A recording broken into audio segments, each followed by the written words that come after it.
저도 카플란 어학원에서 3개월 동안 어학 연수를 하고 또 LA 같은 지역에서 뮤지엄 오브 톨러런스라는 박물관에서 인턴십을 6개월간 하고 2달 전에 돌아온 심현지라고 합니다.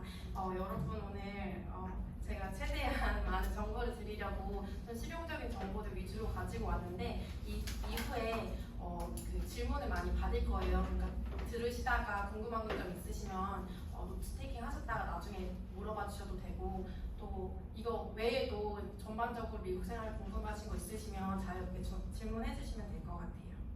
자, 시작할게요.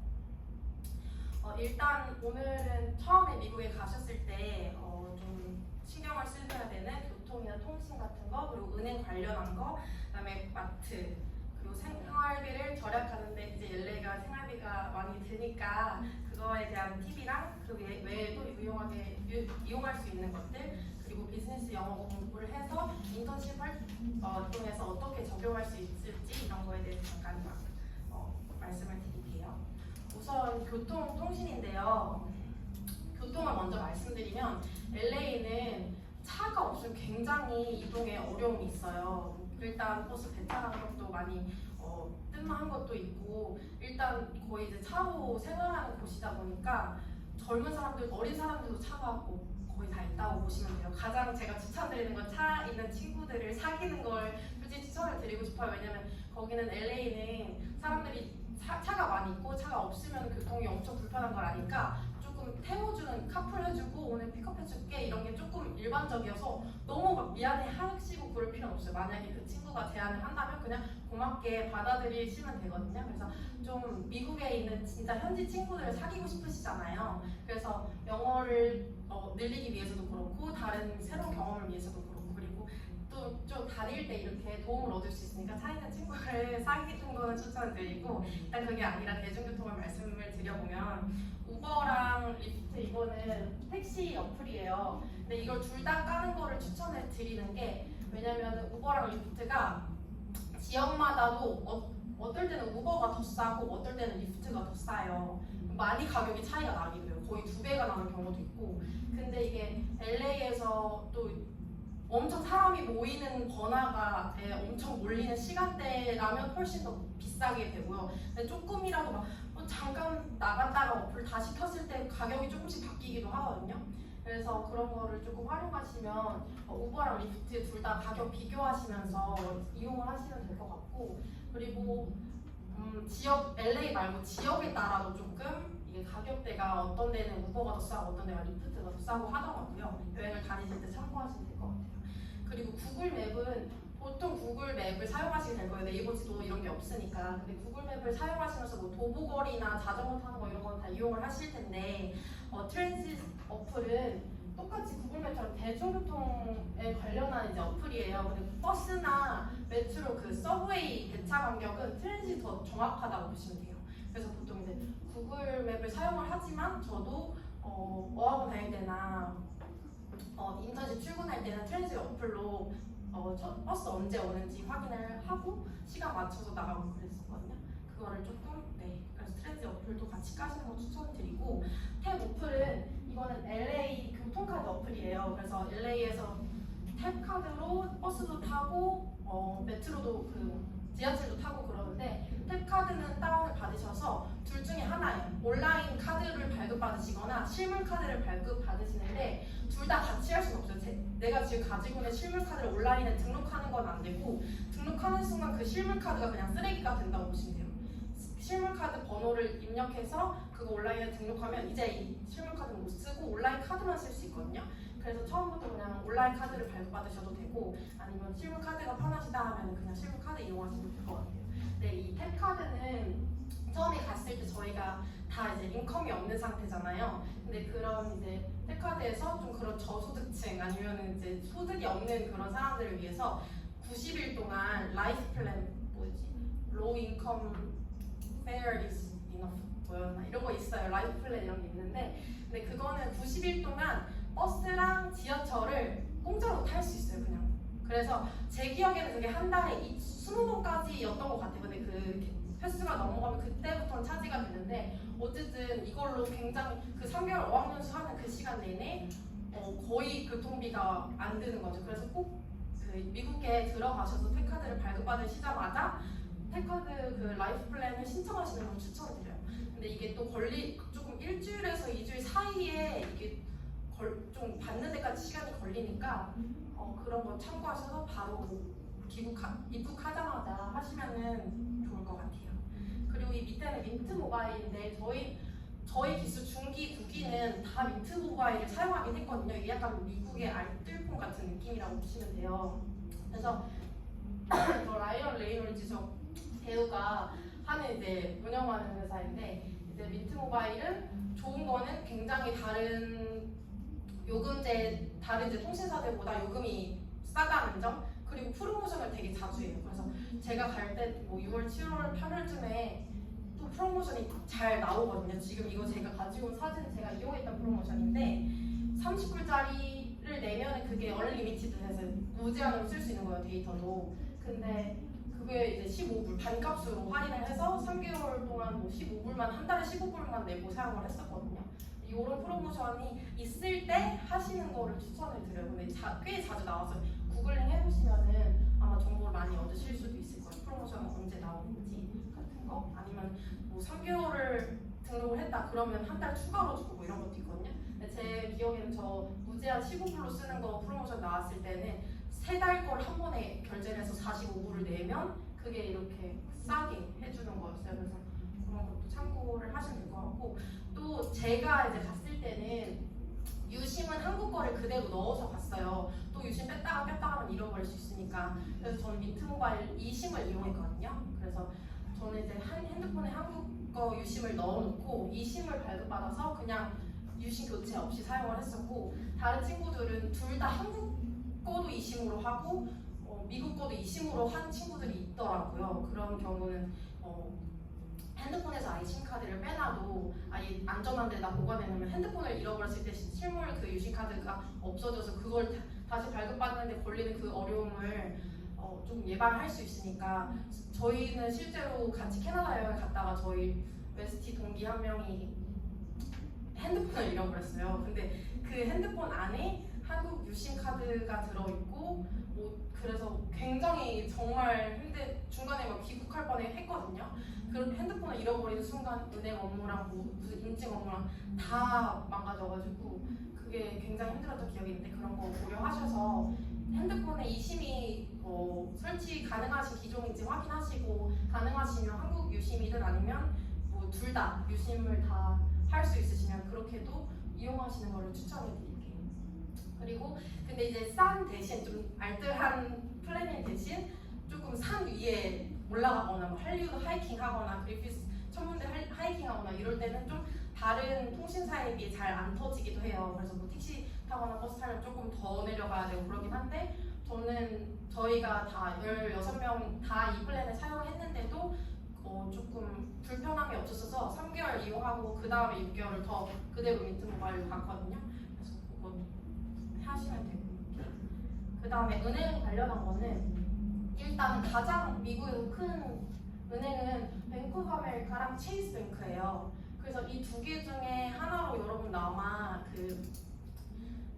학생 어카운트 이렇게 해서 계좌를 개설하시게 될 것 같은데, 둘 다 카플란 어학원 근처에 있어요. 왜냐면 거기 어학원 사람들이 하도 전 세계에서 와서 뱅크 카드를 개설을 하니까, 이거는 아마 카플란 어학원 근처에 가시면 더 빨리 개설할 수 있을 거예요. 왜냐면 워낙 그렇게 학생 신분으로 오시는 분이 많기 때문에 15분, 20분이면 개설된다고 듣기도 했거든요.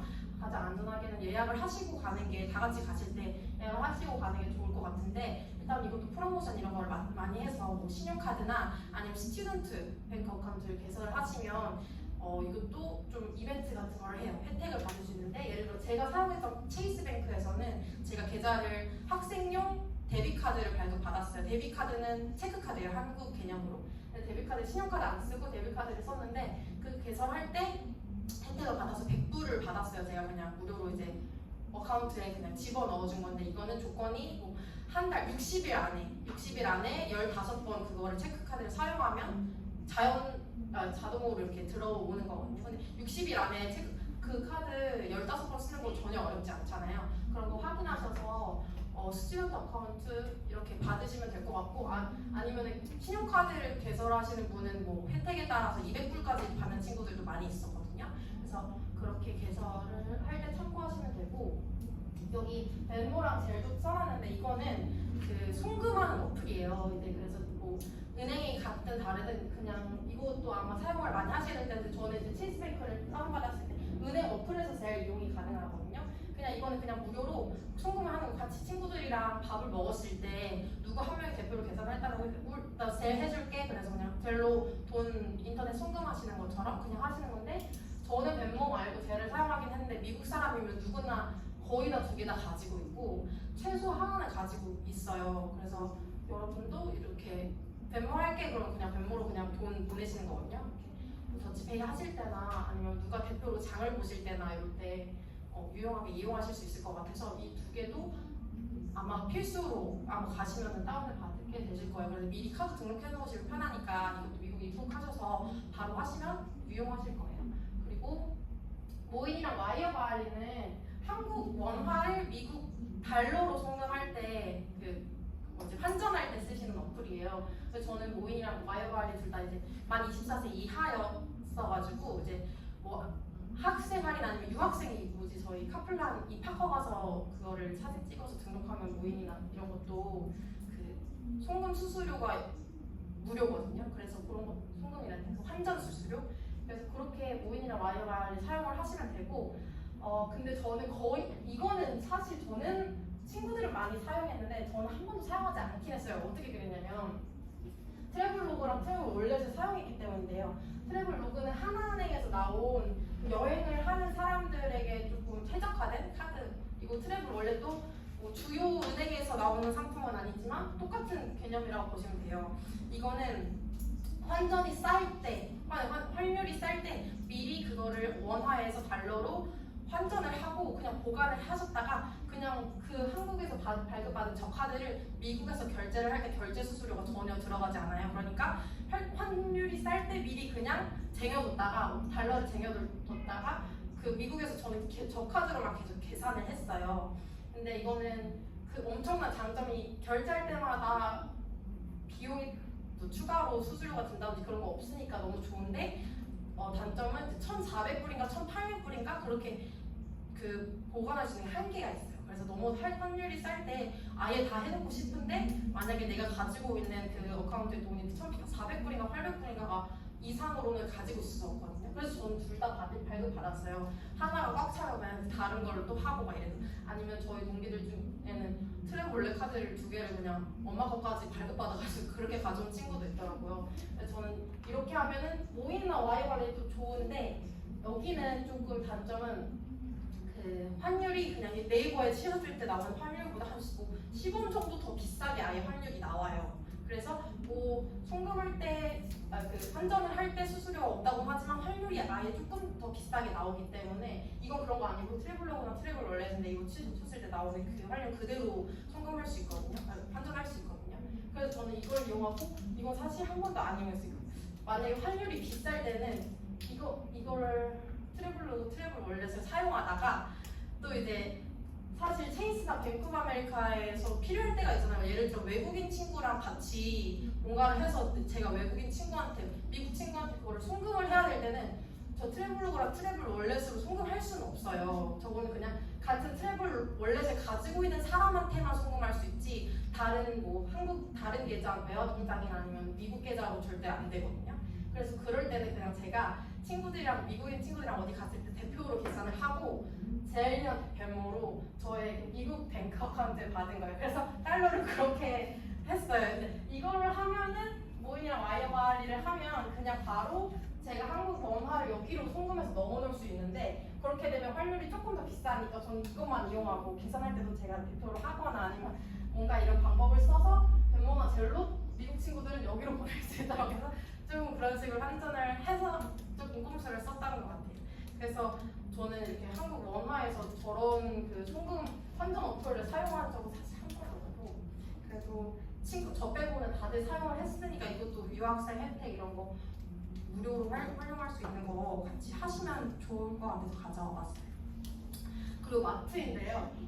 일단은 H마트, 가즈마켓, 자이언마켓, 갤러리아는 한인 마트예요. 그래서 한인타운에 가시면 보실 수 있을 거고 H마트는 한인타운에 3개 정도 있는 걸로 알고 있고 다른 거는 다 미국 체인이라고 보시면 돼요. 혹시 소타 그 웨스트엘레이 사시는 분 계신가요? 아 그래요? 저는 여기 되게 많이 이용하니까요. 이게 그 소타 웨스트엘레이에서 도보로 가장 가까운 마트예요. 근데 이것도 여기저기 지역마다 다 있기는 한데 이게 99센트 샵이에요. 그래서 좀 약간 한국에서 좀 저렴한 식료품 사는 데처럼 되게 저렴하게 살 수 있어요. 과일이나 아니면 채소 같은 거 아니면 좀 냉동식품 같은 거 좀 싸게 살 수 있는데 좀 그 샵 안에 아무래도 저렴한 곳이니까 깔끔하거나 쾌적한 느낌은 아니고 약간 좀 이런 들어가실 때 약간 여기서 사야 돼 이러실 수도 있는데 저희는 잘 사용을 해서 어쨌든 조금이라도 생활비를 아끼시고 싶으신 분은 여기서 한번 이용해보세요. 큰 퀄리티에서 차이가 있는 건 아니거든요.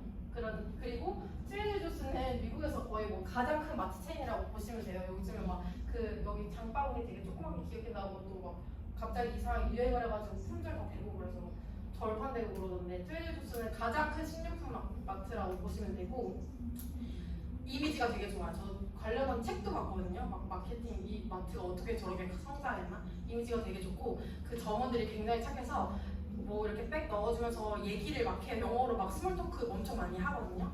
그냥 웃으면서 이렇게 하시면서 조금 스몰 토크 연습을 하실 수도 있을 거예요. 점원들이 되게 친절하고 밝고 좀 얘기도 잘 건네주고 그러는 편이에요. 근데 트레이더 조스는 다 좋고 되게 저렴한데 퀄리티도 되게 좋은 트레이더 조스는 약간 이마트 노브랜드 이런 것처럼 자기만의 브랜드 트레이더 조스 이렇게 해가지고 좀 상품들이 많이 있어서 저렴하거든요.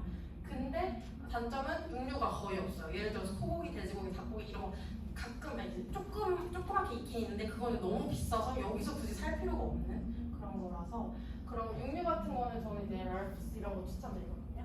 이거는 여기도 약간 트레이더 조스처럼 되게 큰 마트인데 육류 할인이 되게 많아요. 그래서 미국이 좋은 건 소고기를 되게 싸게 먹을 수 있다는 거예요. 그래서 가면은 조금 좀 지나서 임박한 거 막 이런 거는 2달러대로 소고기 사 먹을 수 있거든요. 그래서 소고기 이렇게 저는 2달러, 3달러 아니면 5달러, 6달러 이렇게 사가지고 다음날 도시락 싸고 할 때 뭐 이렇게 많이 해놨어요. 그래서 고기, 육류 같은 거는 랍스가 되게 싸고 그리고 여기는 세일 같은 거 상품마다 많이 하니까 이용하시면 좋을 것 같고 그리고 이런 마트들마다 이제 멤버십이 있으니까 멤버십 카드 이런 거 발급받으시거나 아니면 온라인으로 어플 다운받으셔서 멤버십 등록하시면 멤버들한테 할인이 또 돼요. 근데 할인이 또 되는데 거기서 그 어플 내에서 쿠폰을 또 다운받으시면 그 멤버십 할인해서 추가로 되는 것들이 있거든요. 근데 그런 건 상품 보시면 상품 밑에 할인이 얼마나 되는지 또 온라인으로 쿠폰 받으면 또 얼마나 추가로 되는지 그 가격표에 그냥 상품 선택하실 때 나와 있으니까 그거 보시고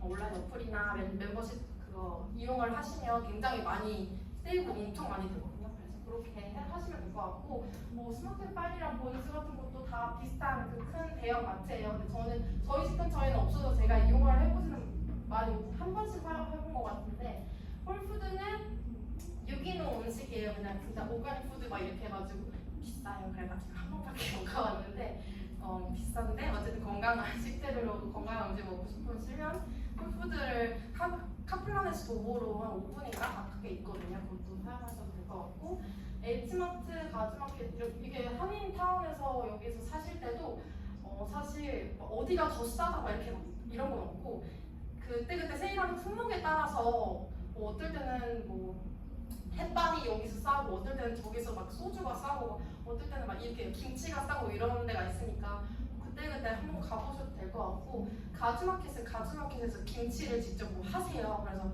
그렇게 김치를 조금 저렴한 가격으로 대용량을 사시고 싶으신 분은 가즈마켓 가셔도 되고 가즈마켓이랑 어쨌든 갤러리아 마켓이랑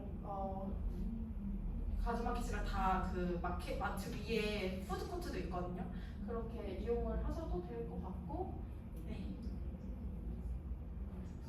다음으로 생활비 절약 팁인데요. 일단은 오퍼도 어플이에요. 중고 거래 어플이에요. 약간 당근마켓 같은 거라고 보시면 냉장고를 사고 뭐 그랬어요. 이게 그냥 진짜 뭐 두문당 달린 그냥 냉장고 뭐 이런 것도 사고, 누구는 이제 뭐 스케이트보드도 사고 뭐 이렇게 많이 활용을, 제가 이제 미국인 친구한테 듣고 이게 친구들한테 알려줘서 저희들이 많이 썼던 그런 어플인데, 조심하셔야 될 거는 살 수도 있어요. 그 냉장고 거래한 친구가 3명이서 나중에 인턴십 배치되고 LA 조금 아래쪽에서 하는데 냉장고 없는 집을 그냥 들어간 거였거든요. 그래서 중고거래를 했는데 그걸 받아서 끼끼끼끼 그러면서 계단으로 막 2층까지 올라가고 전화를 켜고 보니까 고장난 냉장고였던 거예요. 그거를 왜 그렇게 정성스럽게 거기까지 가져와 줬는지는 모르겠지만, 그래서 버릴 때도 고생하고 막 끼끼끼끼 3시간 이렇게 해가지고 힘들게 막 그거 처리했던 그런 것도 있었거든요. 그래서 어쨌든 잘 사용하시면 굉장히 도움을 많이 받을 수는 있지만 조심은 하셔야 될 것 같아요. 뭐 그런 거랑 페이스북 마켓플레이스는 똑같이 중고 거래 하시는 거. 저는 여기서 제 자전거를 올 때 팔고 왔어요. 그리고 투굿투고, 이것도 어플이에요. 투굿투고는 예를 들어 주변에 베이커리나 아니면 뭐 카페 뭐 이런 데나 아니면 식당 이런 데서 조금 날짜가 오늘 지나면 폐기해야 되는 음식들을 그 시간 어느 뭐 예를 들어 오후 6시 아니면 오후 8시 이때 싸게 판다 이렇게 하면 저는 그냥 가가지고 베이커리 가서 먹고 싶은 거 맛있는 뭐 조각 케이크나 마카롱 이런 거 가가지고 진짜 싼 가격에 사고 그랬거든요. 그러니까 뭐 그때 뭐 전날 음식이나 다음날 가기 전 음식이나 시간대에 따라서 그 베이커리에서 다 내놔요. 그러면은 예약을 하고 가서 그 받고 결제를 거기에서 하면 돼요. 그래서 조금 신선한 베이커리 음식이나 카페 음식 그리고 뭐 식당 음식 같은 거를 싼 가격으로 가져와서 먹을 수 있다는 게 굉장히 주변에 있으시다면 다운받아서 쓰기 유용한 어플이고,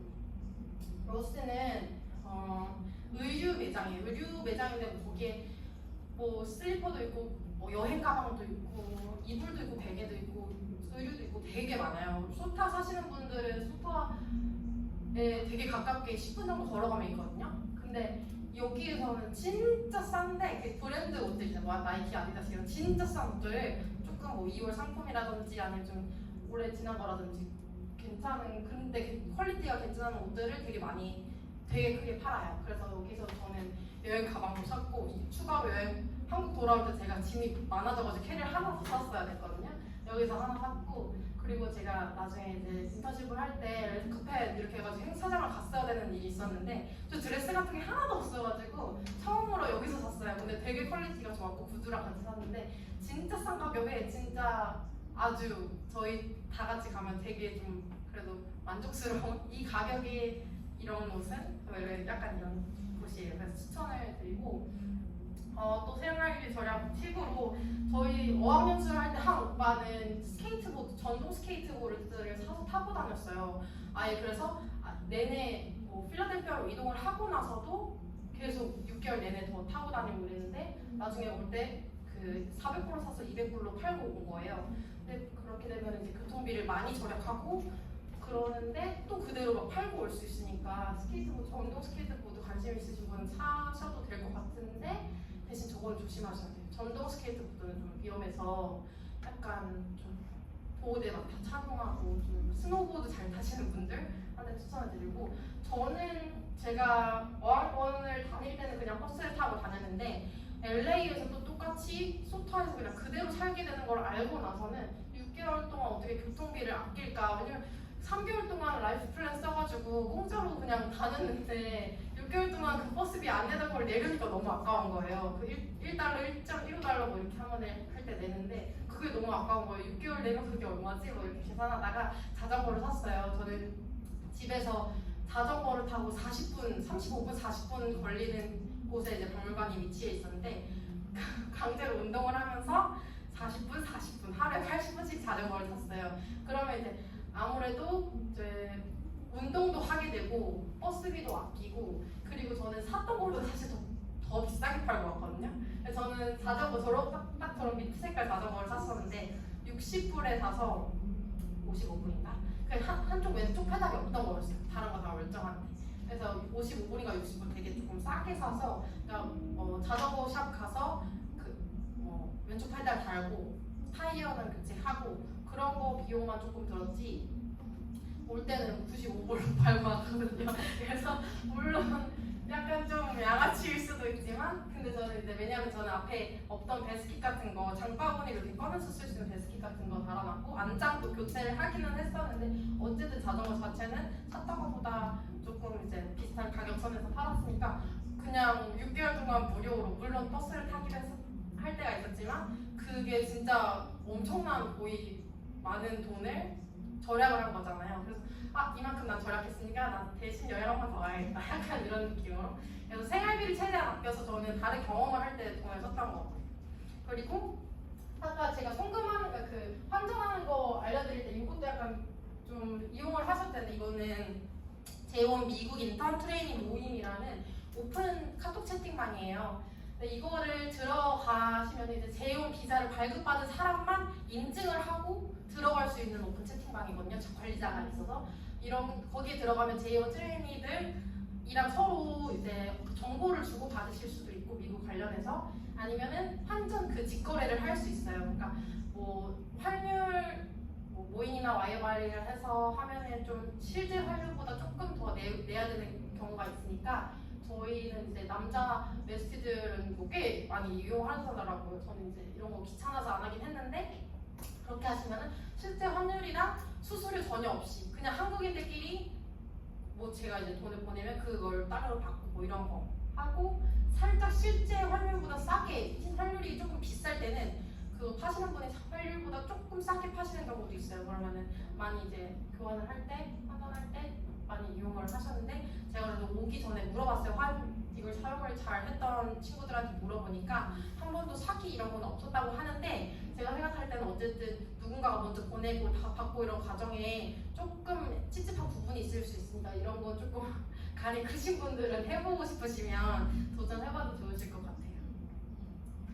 자, 그 다음에 유용한 것들을 추천을 드리고 싶은데 일단 이 옐프 어플은 약간 미국 국민 맛집 어플이라고 보시면 돼요. 그래서 네이버 리뷰가 이렇게 있는 것처럼 옐프는 근처에 레스토랑이랑 베이커리랑 뭐 이런 거 어디에 있는지 뭐 그리고 별점이랑 그 리뷰 같은 것들 다 자세하게 나와 있거든요. 그래서 미국인 친구들도 옐프는 다 가지고 있어요. 그거 이제 오늘 우리 뭐 먹으러 갈까 그럼 옐프에 뭐 레스토랑 쳐가지고 나오는 뭐 별점 순서대로 뭐 후기 순서대로 이렇게 봐서 잘 이용을 했고 그리고 도어대시랑 우버이츠는 쿠팡이츠, 뭐 요기요 이런 것처럼 배달 어플이에요. 배달 어플인데 그때 혹시 배달하실 일이 있을 때 이제 웨스티끼리 오랜만에 게더링하고 이러실 때 배달할 일이 생기시면은 그때 쿠폰 할인 쿠폰이 발급되거나 아니면 그런 게 이제 어플 두 개마다 다르니까 비교를 해보셔도 좋을 것 같고 저는 제가 다리를 다쳤어서 집에만 있어야 되는 기간이 있었어요. 휠체어를 타게 되고 목발을 짚고 다녔어야 되는데 그때 조금 배달 어플을 슬프게도 많이 사용을 하게 되더라고요. 그리고 아마존은 다 아시겠지만 요거는 제가 추천을 쓴 거는 아직 아마존을 그 체험을 안 해보신 분이라면 이제 회원가입 할 때 한 달 체험을 할 수 있어요. 프라임을. 그러면 좀 쿠팡 와우웨어처럼 막 번개 배송 완전 다음날 아침에 받을 수 있고 엄청 프라임을 안 하면 배송 그 기간이 되게 길어지는 것 같긴 하더라고요. 그리고 프라임을 하면 가격적으로 할인을 뭐 혜택을 받을 수 있다거나 그런 거 있으니까 아마존 한 달 프라임 체험 하실 수 있을 것 같고 그리고 우리가 또 좋은 게 그 유학생 학생이잖아요. 그거를 또 인증을 스튜던트 인증을 하면 저는 아마 그걸로 했던 것 같아요. 그 ISIC였나? 그 국제학생증 있잖아요. 그거 연령이 되셔서 뭐 만 24세 이하인가 그런 걸로 알고 있는데 연령이 되셔서 혹시 국제학생증 발급 받으실 수 있는 분들은 저는 그걸로 발급 받아서 그걸로 인증을 했던 기억이 있거든요. 학생인증. 그렇게 되면은 6개월 동안 공짜로 프라이머리 체험을 할 수 있어요. 그러면은 상당히 이제 많은 혜택이 있죠. 저는 특히 아마존 그 배송이나 그거 가격 관련한 할인 말고도 아마존 관련한 어플이 또 있잖아요. 프라임 비디오 같은 거 약간 넷플릭스 같이 프라임 비디오 그리고 아마존 뮤직 그리고 아마존 kindle로 전자책 이동할 때 보고 그랬거든요. 그런 것도 다 프라임 회원들한테는 무료로 같이 포함해서 제공을 하는 거라서 저는 이거를 잘 이용해서 전자책 킨들을 특히 많이 이용을 했던 것 같아요. 그래서 아마존 학생 프라임은 무료로 이용할 수 있으니까 같이 이용하실 수 있는 혜택을 같이 하시면 좋을 것 같고 저 끝에 있는 1억 어플은 투비는 어플이에요. 제가 미국에서 가장 큰 좀 도움을 받았던 어플인데요. 저 미더밴은 약간 한국에서 소모임 어플 아시는 분 있는지는 모르겠는데 그렇게 이제 사람들을 만날 수 있는 그 관심사에 따라서 그룹도 여러 개가 있어요. 언어 교환을 할 수도 있고 뭐 같이 스윙 댄스를 할 수도 있고 아니면은 같이 뭐 하이킹을 할 수도 있고 사람들끼리 카페에 앉아서 모여서 커피 사고 이렇게 수다 떨 수도 있고 소셜라이징 하기 되게 좋은 어플이거든요. 저는 저기에서 한국어, 영어, 언어 교환 어플을 미더블 나갔어요. 그래서 거기서 저는 이제 운영진을 하게 돼서 700명 규모의 좀 한인 영어 그 그룹이 있거든요. 그 한인타운에서 하는 언어 교환인데 저는 나중에 거기서 운영진을 하면서 그 웨스티들 많이 초대해서 같이 친구들 미국인 친구들 되게 많이 사귀고 좋은 거는 혹시 영어에 자신이 조금 스피킹에 아직 연습이 덜 된 것 같아서 자신 없으시면 저기 한영 언어 교환에 가시면 교포들이 되게 많아요. 일단 퍼스트 랭귀지는 영어인데 한국인처럼 한국어도 잘 사용할 수 있는 사람이라서 혹시 내가 영어로 트라이해서 막 스피킹을 하려다가 이거 영어로 뭐라 그러지? 그럼 한국어로 물어보면 그걸 영어로 알려주기도 하고 그래서 혹시 이제 뭔가 이제 코리안 아메리칸을 사귀기도 되게 좋은 그 모임이고 그리고 미국인 친구들이 저기는 이제 한국어를 진짜 자유자재로 사용하는 친구들이 굉장히 많아요. 가서 들어보시면 깜짝 놀랄 건데 그런 친구들 사귀어서 저는 그 친구들이랑 나중에 여행도 가고 클라이밍 모임도 같이 하고 여러 가지 했었거든요. 그래서 언어 교환이나 아니면 그런 거를 추천드리고 제가 혹시 궁금한 분이 계시면은 제가 그 다녔던 미덕 좀 유명하고 후기 괜찮은 모임들을 조금 나중에 알려드릴 수도 있을 것 같아요. 그리고 좀 이제 그 한양 언어 교환 말고 큰 그냥 진짜 자유롭게 하는 언어 교환 모임도 하나가 있는데 그거는 내가 first language 여기다 써놓고 지금 내가 practice 하고 있는 language 여기다 써놓고 그냥 나가서 그냥 사람들이랑 그 약간 큰 바에 좀 발코니 같은 데서 160명, 170명 이렇게 모여서 하는 그런 모임도 있거든요. 그러면은 그 중에서 진짜 다양해요. 국적도 다양하고 배우고 싶은 언어도 다 달라요. 그래서 그 사람들이랑 돌아다니면서 영어로 많이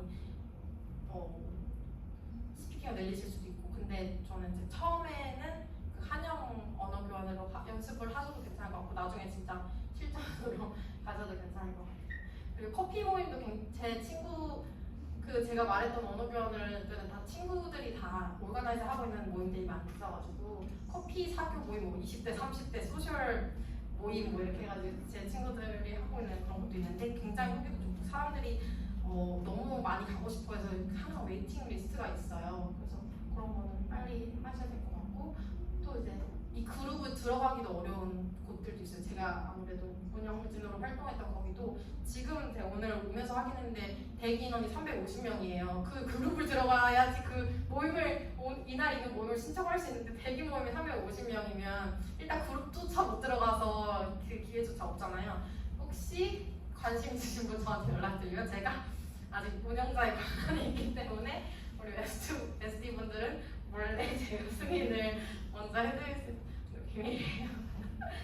그렇게 하고 비즈니스 영어 공부인데요. 이거는 제가 정말 말씀드리고 싶은 거는 카플란 어학원에서 배우는 영어나 뭐 트레디주에서 뭐 계산하고 하는 스몰 토크 하는 영어랑 일할 때의 영어는 굉장히 많이 달라요. 정말 자연스럽게도 너무 달라요. 저는 처음에 카플란을 갔을 때 영어 한국에서도 영어 스피킹을 그 전에 제가 캐나다도 갔다 왔었고 계속 저는 이제 영어로 회화 과외를 했었어서 100% 영어로 과외도 많이 했었고 그랬어서 영어는 이제 스피킹은 자신이 있었어요. 대화할 때는 불편함을 못 느끼는 정도였는데 그래서 카플란에 갈 때도 C2 가장 높은 레벨에 들어갔어요. 그래서 거기 카플란에서도 거의 제가 뭐 위클리 테스트는 거의 1등을 했어요. 배우는 열심히 배워서. 근데 제가 인턴십 가서 둘째 날에 오라거든요. 그래서 이게 정말 많이 달라서 왜 그랬냐면 제가 처음 좀 썰을 풀어드리고 에피소드를 말씀드리고 싶었는데 제가 박물관의 2일차에 2일차에서 이제 일을 배울 때 제 슈퍼바이저 분께서 또 이제 박물관 돌아가는 일도 알고 해야 되니까 미팅에 들어가 봐라 해서 제가 회의에 들어갔어요. 회의에 들어가서 저한테 회의록을 작성을 하라고 하신 인턴 2일차라서 그 박물관에서 무슨 내용을 가지고 회의하고 있고 지금까지 그게 어떻게 회의가 어떻게 디벨롭 되어 있는지도 아무것도 모르는데 회의록을 작성하러 들어간 거죠. 들어갔는데 알아듣기도 어려운 거예요. 너무 일단 빠르고 그냥 너무 빠른데 그 단어들도 잘 모르겠고 근데 가만히 앉아서 이해하기도 어려운데 그거를 회의록을 요약해서 작성하니까 정말 돌아버리겠 그 한 시간이 정말 가시방석이었거든요. 그냥 망했다 이거 끝나고 어떻게 수습하지 이 생각밖에 안 했던 것 같아요. 그래서 저는 진짜 거의 막 땀 삐질삐질 흘리면서 그냥 최대한 들리는 거 막 작성을 했는데 작성하다가 또 볼펜이 주신 볼펜을 썼는데 이게 안 나오는 거예요. 한 10분 20분 지났으니까 이게 볼펜이 안 나오는 거예요. 망했다. 그럼 그때 핸드폰 꺼내서 핸드폰으로 타자를 치는데 영어를 막 타자를 치니까 이걸로 막 갈기는 거랑 차이가 있어서 그때부터 거의 손을 놓다시피 막 망한 거예요. 그래서 그때 저는 들었던 기분은 나 이렇게 영어를 못했나? 그런 기분이 들고 자책감 그리고 자괴감 막 이런 것들이 막 몰려오면서 끝나고 나서 진짜 막 거의 이러면서 제가 그 사수님께 가서 죄송한데 제가 이해를 많이 잘 못했다. 근데 회의록을 작성하려고 했는데 제가 이해를 하는 게 어려움이 있어서 그걸 정리해서 요약해서 회의록을 작성하는 거는 더 좀 어려워서 제가 지금 한 건 이거다. 너무 보잘것없는 회의록이 너무 부끄러웠어요. 근데 그러면서 진짜 얼굴 빨개져서 보여드리는데 사수분께서 이제 당황을 하신 거죠. 왜냐면 제가 들어갔을 때 면접도 저는 이제 가까운 박물관에서 갔기 때문에 그냥 소타에서 버스 타고 20분 걸려서 갔거든요. 그래서 저는 이제 인터뷰를 오프라인으로 그냥 인퍼슨으로 한 케이스예요. 근데 그때 면접할 때도 1시간 넘게 대화를 했어요. 1시간 반 정도. 면접도 면접인데 그냥 가자마자 거의 대화를 약간 많이 해가지고 1시간 넘게 영어로 대화를 했는데 영어를 쓰는 게 너무 답변할이 없어 보여서 괜찮을 줄 알고 저를 회의에 그냥 집어넣은 거예요. 근데 그런 상황을 말씀드리고 나서 아니다 미안하다 너에게 부담을 줄 생각은 없었다. 그냥 너가 박물관에서 들어와서 적응을 해야 되니까 너에게 좀 도움을 주고 싶어서 박물관에 이런 일을 하고 있고 어떤 회의가 있다는 걸 보여주려고 한 거지 회의록 안 작성해도 돼. 우리 머리에 다 남아있으니까 그런 거 너무 부담 갖지 마 하는데 그 순간하고 눈물이 또르르 이렇게 났다는 경험이 있어요. 그래서 어쨌든 솔직하게 말씀을 드리고 잘 해결이 됐고 그 다음부터 저는 이제 느꼈죠. 나 이거 개인적으로 보충을 해야겠다 라는 생각이 들어서 제가 3가지 이제 방법을 썼었어요. 그때 인턴십 할 때 썼던 방법 중에 첫 번째 방법으로는 일단은 모르는 걸 아는 척하지 않는 거거든요. 그냥 얘기를 하다가 누가 나한테 막 이렇게 했을 때 오케이 모를 수 있잖아요. 그러니까 계속 꼬치꼬치 묻기도 그렇고 쉬운 거 같아 말씀하시는 건가 쉬운 거 같은데 내가 거기서 물어보니까 조금 그 타이밍이 안 맞아서 네 이러고 지나갈 수 있거든요. 근데 그렇게 되면 나중에 더 큰 일이 발생할 수 있으니까 모르는 거 절대로 아는 척하지 마시고 모르는 거 모른다고 질문을 하시는 게 굉장히 중요한 것 같아요. 질문을 일단 하는 그 자세도 좋게 봐주실 거고 그리고 개인 공부를 저는 했었던 거죠. 모르는 거 질문하고 더 적극적으로 하고 제가 2번째 썼던 방법으로는 그 사수분께 말씀을 드렸어요. 회의에 나 더 참여하고 싶다. 그리고 저는 이제 박물관에서 투어를 했었는데 투어를 전시 해설을 하려면 영어로 미국인들한테 3-4시간씩 전시를 해설을 했어야 됐거든요. 그런 걸 하려면 제가 다른 사람들의 투어를 봐야지 그거를 이제 조금 어떻게 하는구나 어떤 식으로 질문을 던지시는구나 이걸 아니까 그거를 그냥 처음에 한 달 동안 적응하는 기간에 일을 안 시키니까 그때 그냥 앉아서 버리기가 너무 아까워가지고 저 혹시 회의 때 있는 것 같던데 스케줄 확인하고 회의 이거 들어가도 되나요? 저 이거 이 도슨트분 투어 섀도우해도 되나요? 이렇게 물어봐서 다 괜찮다고 하셨어요. 그래서 그런 걸 다 참여를 했고 그리고 또 회의 같은 경우는 투어 섀도잉하는 것 같은 경우는 말씀을 개인적으로 드려가지고 혹시 좀 녹음을 해도 되나요? 그래서 제가 나중에 어플을 추천을 드릴 건데 클로바노트라는 어플이 있어요. 그거는 이제 네이버 클로바노트라는 어플은 제가 기본 언어를 영어로 사용하면 그걸 녹음했을 때 끝나고 나서 다시 들을 수도 있고 스크립트로 그걸 다 써주거든요. 그거 거의 정확해요. 그래서 그거를 일단 녹음해도 되는지 이유를 말씀을 드려야겠죠. 개인적으로 끝나고 공부를 하고 싶다. 회의 내용을 다시 들어보고 싶다. 그런 연습을 해보고 투어 연습하고 싶다. 이런 식으로 설명을 드린 다음에 녹음을 해서 집으로 가져가서 그거를 이제 다시 듣기도 못 들었던 문장이라든지 이해가 안 되던 그 단어들이라든지 그걸 스크립트로 바꿔가지고 그거 검색해가면서 가장 많이 쓰는 그 그 단어들 많이 있거든요. 그래서 그런 거를 익숙하게 하기 위해서 클로버노트를 썼던 것 같아요. 그래서 저는 그걸로도 되게 도움을 많이 받았었고요. 세 번째로는 그 관련 제가 이제 여러분이 어떤 인턴십을 담당하게 되실지 모르겠지만 저는 박물관이었고 역사 박물관이었어요. 유대인 대학살, 세계 2차 대전, 뭐 유대인 대학살 이런 거에 역사에 관련한 거를 강의를 해야 됐고 투어를 해야 전시 해설을 해야 됐고 그리고 회의를 들어가야 됐으니까 거기서 많이 쓰이는 단어가 있거든요. 그리고 역사를 알아야 되잖아요. 알아야 학생들한테 제가 강의를 하니까. 그래서 그런 거를 공부하기 위해서는 그냥 막 별거 다 유튜브 영상도 보고 한국어로도 그 역사에 대한 영어 거 보고 영어로도 보고 그리고 저는 아까 그 언어교환 모임에 가서 유대인 친구들이 많이는 아니지만 두세 명 있었어요. 그 친구들이 이제 답사주면서 왜냐면 자기 역사에 대해서 굉장히 잘 알거든요. 그래서 그 친구들한테 그 역사에 대해서도 듣고 그 친구들이 좀 이제 굉장히 좋은 좋은 사람들 되게 많이 만나실 거예요. 거기 가시면. 근데 좋은 친구들이었기 때문에 거기서 알아야 되는 영단어. 근데 그 친구들이 알려주는 영단어가 제가 많이 쓰는 영단어 같이 맞았어요. 그래가지고 뭐 진짜 처음 들어보는 영단어들 그 역사 관련 되게 구체적인 단어들 많이 배웠고 그걸 실제로 제가 투어할 때 썼던 그런 게 있거든요. 그래서 그 산업이나 그런 관련돼 있는 것들에 현직자를 찾아가셔도 되고 링크드인 이런 거를 사용하시거나 아니면은 뭐 그런 모임에 가시거나 아니면 특정 산업군의 사람들이 모이는 모임도 있어요. 그런 미더보프를 사용해서 그 그룹 보시면 그런 거 가가지고 현직자한테 들으면 그 많이 쓰는 영어나 아니면 정보 같은 거 아실 수 있거든요. 그래서 그 인턴십 밖에서도 어차피 인턴십 끝나면 할 게 없으실 수 있어요. 그럴 때 조금이라도 공부하자 그렇게 좀 보충을 했던 것 같고 그리고 저는 이 유튜브 채널을 추천드릴게요. 회사 영어 제인이라는 유튜버이신데 제가 정말로 많이 썼던 비즈니스 영어 표현들 굉장히 잘 알려주셨거든요.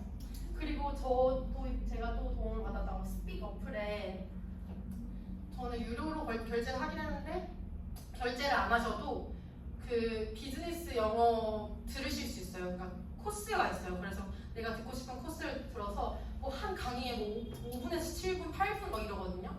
근데 거기서 막 비즈니스 영어에서 회의를 마칠 때 쓰는 표현 아니면 오늘 질문을 어떻게 할 때 아니면 뭐 진짜 자주 쓰는 그런 거 있잖아요. 그런 거 연습을 하실 수 있도록 표현을 한 두세 개씩 모아놓은 강의들이 되게 많이 있어요. 근데 거기 비즈니스 영어 표현들 되게 괜찮거든요. 그래서 스픽 어플 활용하시는 것도 추천드리고 영어로 비즈니스 이메일을 쓰시거나 아니면은 그런 거 뭔가 이력서를 작성하시거나 할 때 챗GPT 도움도 많이 받으실 수도 있을 것 같아요. 물론 저게 의존을 하면 내 영어 실력에는 크게 막 도움이 되지 않으니까 저거를 완전히 의존을 하라는 건 저는 지양하라고 말씀을 드리고 싶고 일단 초보라도 제가 작성을 해본 다음에 그거를 뭐 폴리시 뭐 이렇게 하면 수정 되게 더 멋있게 만들어주거든요. 뭐 이렇게 하던가 아니면 네, 이메일도 한번 작성을 해줘. 그럼 더 예의 바른 미국에서 사용하는 그 형식대로 해주니까 그것도 잘 이용하시면 많은 도움을 받으실 수 있을 거라고 생각을 해요.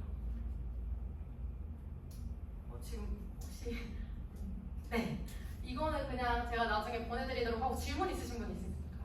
제가 이렇게 길어졌네. 네. 그 공항에 도착해서 네. 수속까지 이동할 때 네.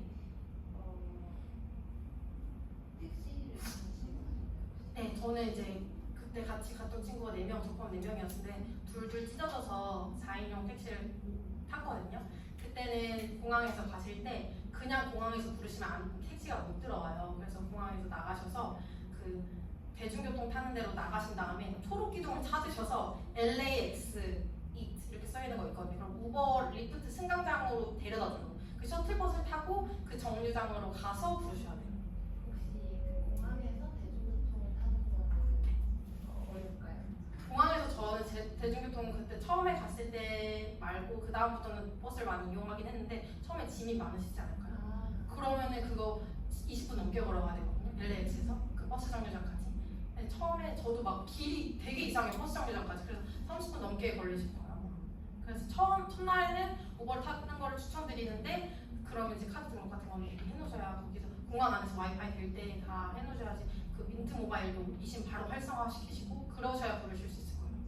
그때 저희는 4명 다 그걸 이심으로 빨리 하고 했는데도 저 포함 2명이 그게 안 돼가지고 그 되는 2명 걸로 같이 따로 불러서 갔어요. 짐이 많아서 2개를 불렀어요. 또 질문 있으신가요?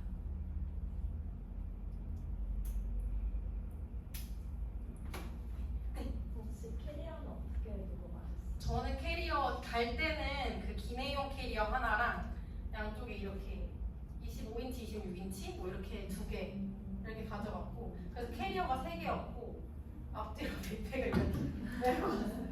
근데도 하나 그 조그만 기내용 캐리어 하나 늘어서 왔어요.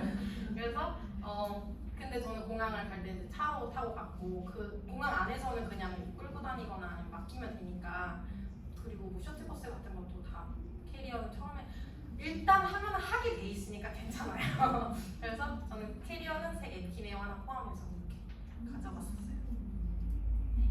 네. 겨울옷도 가져가셨나요?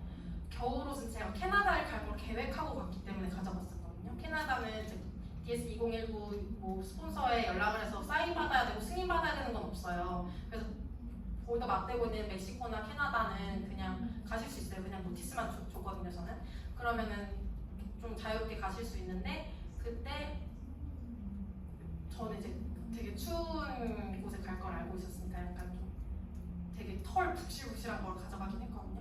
근데도 나중에는 조금 추워가지고 캐나다에 가서 사긴 했어요. 가서 사셔도 되니까 너무 짐을 많이 차지하는 두꺼운 옷은 로스 가시면 돼요. 제가 가보면 로스 가면 진짜 싸거든요.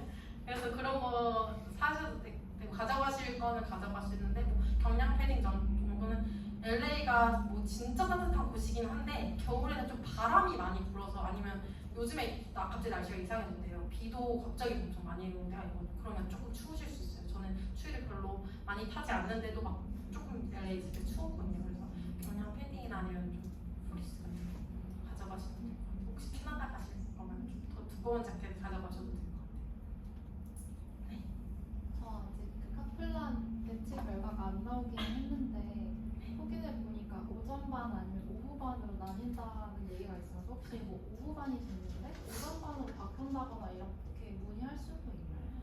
저희는 일단 16명은 다 오전에 배치가 됐었는데요. 그 중에 한 명이 갑자기 선생님이 2주 동안 베이케이션을 내셔가지고 오전에 그 레벨의 자리가 없어서 오후 반으로 강제로 밀려났던 친구가 한 명 있어요. 근데 그 친구는 다른 우리 카플란 친구들이 다 오전에 자기 친구 다 오전에 있는데 혼자 오후에 하니까 학교에 어학원 액티비티도 참여 못하고 그러니까 시간을 오전 시간에 그 활용을 하기가 어려우니까 문의를 했거든요. 커트라는 그 카플란 직원한테.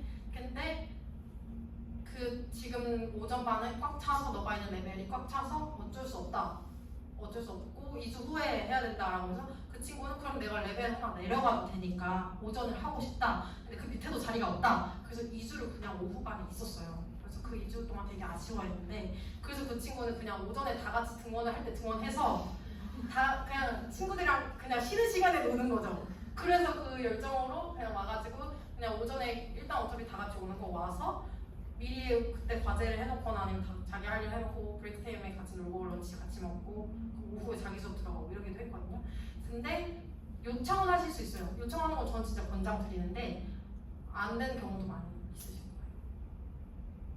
네. 또 질문 있으실까요? 네. 액티비티라는 게 수업 다 끝나고 가는 거예요? 네, 어학원 액티비티는 수업 끝나고 가는 건데 우리는 그 오후에 비즈니스 영어 수업 있잖아요. 근데 보통 그 수업이 하는 시간에 어학원 액티비티를 가요. 그래서 어학원 수업을 빠지시고 가거나 아니면 그 이후에로 잡혀있는 액티비티만 하실 수 있는 건데 그래서 저는 출석률을 굉장히 중요하게 생각했기 때문에 막 빠지지는 않았는데 진짜 하고 싶은 거 이런 거 있잖아요. 막 좀 서핑 그런 거 할 때만 빠졌고 그리고 그때는 말씀을 드렸죠. 나 이거 출석률 되게 중요해서 나는 100% 채우고 싶은 사람인데 서핑 너무 가고 싶다. 그래서 너 출석 해주면 안 돼? 이래가지고 조금 대신 내가 그때 비즈니스 했던 거 자료 받아가지고 내가 과제 이런 거 다 해올게. 그래서 출석 일정 받은 적도 있고 이렇게 대신 내가 할 일을 한 다음에 요구를 할 수 있는 건 요구를 해서 조금 그런 걸 받으면 좋겠죠. 저는 근데 매일 지각하는 사람이 나 이거 해주세요 하면 누가 들어주겠어? 그러진 않을 건데 그래도 그렇게 했고 저는 그 카플란에서 학생 앰베서더라는 거를 했어가지고 월요일마다 그 회의에 들어갔었어야 됐어요. 비즈니스 수업을 못 들어가고. 그래서 그런 거를 하면서도 출석 그 비즈니스 수업 좋으면 좋은데 저는 이제 학원 수업을 열심히 들었는데도 좋진 않았거든요. 비즈니스 수업. 그래서 좀 대신 85%를 많이 출석률을 꼭 지키는 선에서 저는 다양한 활동들을 많이 해보시는 건 추천드려요. 굳이 출석률에 목매달지는 않아도 되는데 그래서 최대한 많은 걸 저 유니버설 스튜디오도 친구들이랑 빼고 갖고 그렇게 하는데 출석률이 미달돼서 돌아온 경우를 제가 봤거든요. 그래서 그냥 85%딱 맞추려고 생각하시면 절대 안 돼요. 그게 조금 막 미달돼서 돌아오실 수도 있으니까 그런 거. 또 이제 카펠라 같은 경우는 다 가시잖아요. 그러면 1교시 오전에 2개, 오후에 1개 이렇게 있는데 그 시간마다 그게 퍼센트로 나뉘어서 만약에 좀 오후에 가고 싶다 그럼 오전 수업 1~2개만 듣고 가셔도 되거든요. 그래서 좀 출석률 그렇게 퍼센트 잘 계산하셔서